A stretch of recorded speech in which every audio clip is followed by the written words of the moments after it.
Bayerische Motoren Werke, better known as BMW. This German conglomerate currently sells over 2.5 million cars each year, earning over 110 billion euros in the process. It's a huge company, not only owning the aforementioned three-letter mark, but also having Mini and Rolls-Royce under their arm. These cars are very popular, especially among us, the petrolheads, because I assume if you're watching this channel, then you're at least moderately into cars.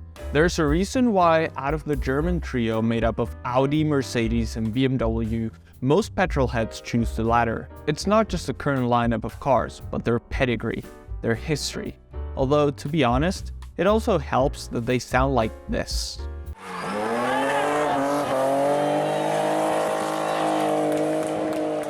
But what has BMW done in the past that makes it so cool and appealing? Well, that's what we're going to find out in this video in under 13 minutes. Let's go now before time runs out. It could be said that BMW's history starts in 1914 when Franz Ferdinand was shot in Sarajevo.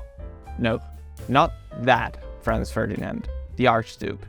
This magnicide started a chain of events that rapidly led to the second deadliest conflict in the history of Western Europe.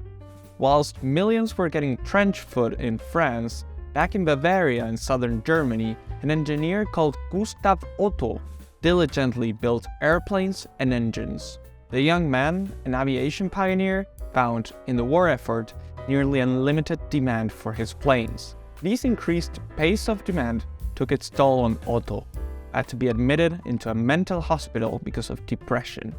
Without his owner and inventor, his Flugmaschinenfabrik, his factory, started to fail. By 1916, he was forced to sell the company to a group of investors who renamed it Bayerische Flugzeugwerke, or Bavarian Airplane Works in English. This is the event that BMW themselves consider their birth. In 1917, the company realized it might be making things other than planes in the future, and so was renamed BMW, name it still carries today.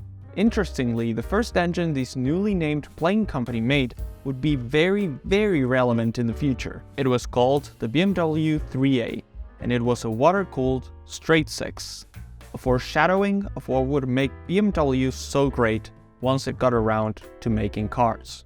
In 1919, the company ran into some problems. The war had ended, and a pesky treaty signed by a guy named Woodrow Wilson in Versailles kind of got in the way. Germany was no longer allowed to make planes. They had to diversify. During the 1920s, BMW built just about anything. Motorcycles starting in 1923, farm equipment, industrial engines, but what is most relevant to our story started in 1928, when they started building cars. Their first car was a BMW 315, a car they hadn't designed themselves but rather was based on the Austin 7. It made 15 horsepower, a far cry from the BMWs of today, of course. Regarding its logo, there has been some controversy. Originally, BMW claimed that their white and blue circle represents an airplane propeller in the sky, whereas in recent years the official story has come out.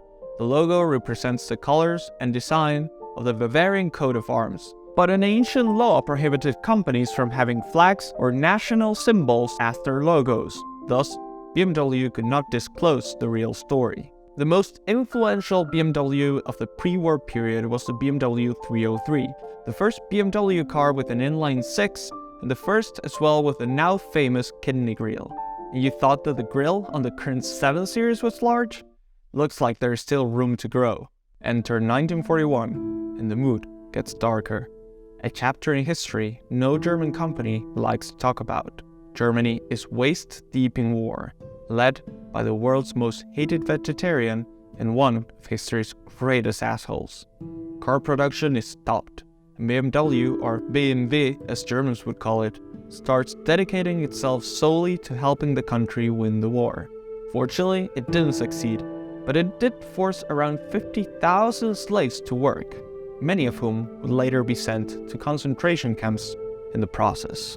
World War I was bad, and its sequel was even worse. Rebuilding was no easy task. Several BMW factories were now in Soviet territory, and thus they were unable to maintain the production figures they were running previously.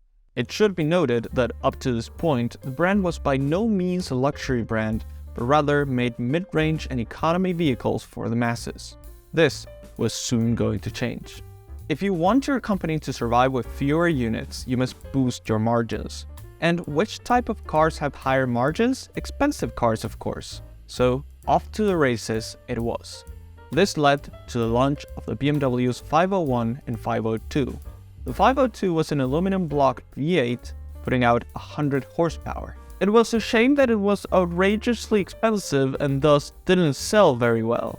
The 50s saw the brand all over the place, selling anything from tiny Zetas to gorgeous BMW's 507s. Financially, these weren't great times, and BMW was nearly acquired by Mercedes Benz, or Daimler for that matter, in late 1959. It was a very good thing that this acquisition never got through, as by 1962 the car that saved them had been launched, the Neue Klasse. They became bestsellers and are, alongside the BMW 02 series, great representatives of what BMW designed looked like in the 60s and early 70s.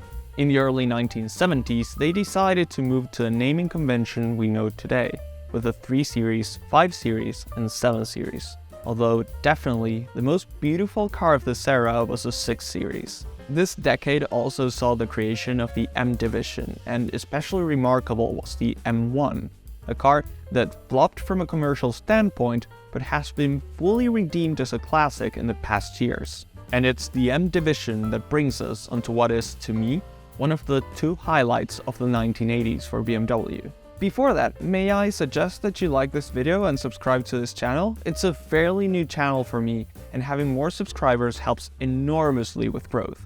Thank you very much. Now that you've subscribed, I'll talk about that first highlight, the BMW M3 E30.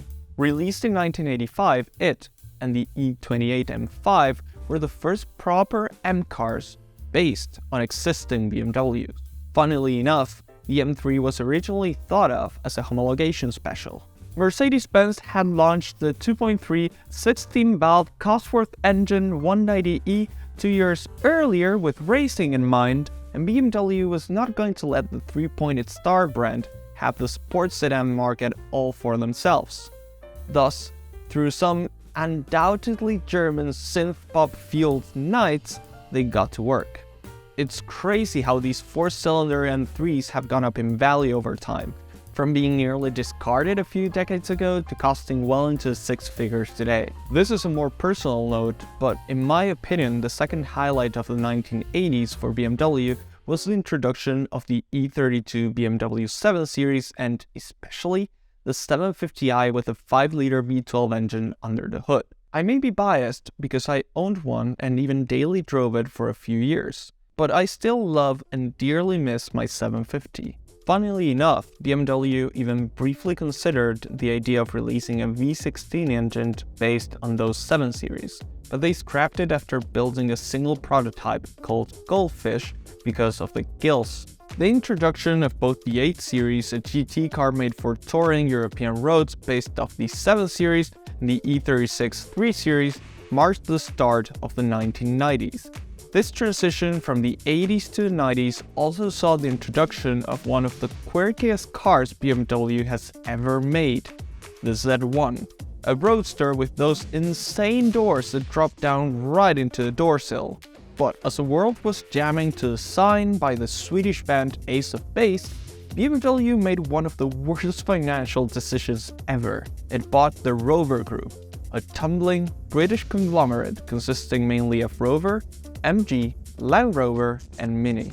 Since Rover itself had been partially owned by Honda, BMW found itself selling essentially rebadged Japanese cars under the English brand for a few years, until deciding to move those cars upmarket, a move that didn't really work out and Rover went out of business. MG didn't fare any better really. They launched the MGF, but it didn't sell well, and MG was sold in 2000. They're still sort of alive, although dealing with an identity crisis as a brand known for their sports cars is currently selling Vs. Land Rover did a little bit better, but was still sold to Ford in 2002. If there's anything that made that purchase worthwhile is Mini. What BMW did to that mark is absolutely insane.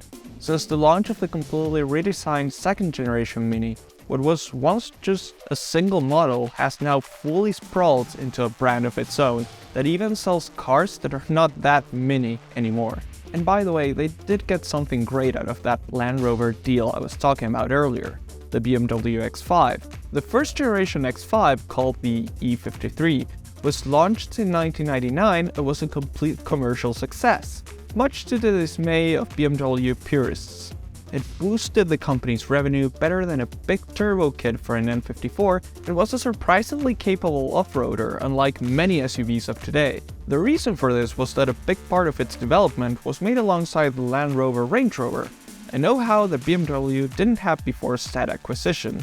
BMW today makes a whole range of SUVs and still profits thanks to having been one of the first to enter that game. During this time, one of the most controversial designers of all time starts leaving his handprints all over BMW, Chris Bangle. Bangle was chief designer for 10 years, from 1999 to 2009, and he's responsible for just about every single BMW of this period, but especially noteworthy are the BMW 5 Series E60 and BMW 7 Series E65, famous for what was called the Bangle butt. For as much as he was criticized at the time, I have always thought that he was kind of ahead of his time, as the aforementioned 5 Series still looks current to this day. BMW also became the #1 best-selling luxury brand during this period for the first time in its history. The mid-2000s also saw the launch of Rolls-Royce as a BMW Group brand alongside the 7th generation Phantom. In the previous decade, BMW decided to shift its focus away from its traditional sporty cars and into SUVs, and gradually EVs. One worrying trend that has happened in the 2010s, in my opinion, is the devaluation of the M division. Previously, an M car was a proper sports car, whilst currently the name is being used in just about every single BMW to describe their sports package. Aside from much bigger kidney grills, more SUVs such as the XM, and far more EVs, who knows what's in store for BMW in the future? Will it move up market? Down market? Will it continue to cater to people who enjoy sporty vehicles? Only time will tell. All I know is that BMW's past is incredible, and very few brands can tell a story like this. I hope you enjoyed this video. And if you did, don't forget to comment, like, and subscribe for more content on this channel. Cheers!